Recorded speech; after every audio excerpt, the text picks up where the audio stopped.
ઠંડીમાં ઠૂઠવાવા માટે રહો તૈયાર। 2 દિવસ બાદ કડકડતી ઠંડી પડવાની હવામાન વિભાગની આગાહી। આજે નલિયામાં નોંધાયું 8.8 ડિગ્રી લઘુત્તમ તાપમાન।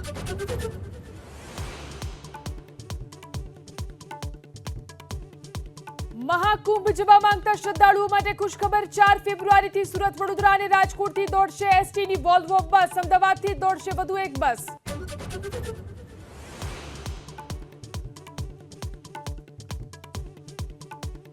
પાટીદાર આગેવાન પુરુષોત્તમ પીપળિયાને ફોન પર અપાઈ ધમકી। જયેશ રાદડિયાના નિવેદનનો કર્યો હતો વિરોધ। ધમકીબાજોથી ડરતો ન હોવાનો પીપળિયાનો હુંકાર।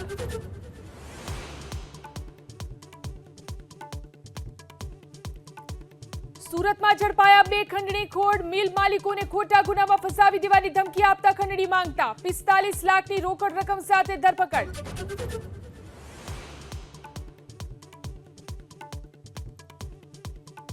સુરતના ભેસ્તાનમાં દર્દનાક ઘટના। રમતા રમતા પહેલા માળેથી નીચે પટકાતા 1.5 વર્ષની બાળકીનું મોત।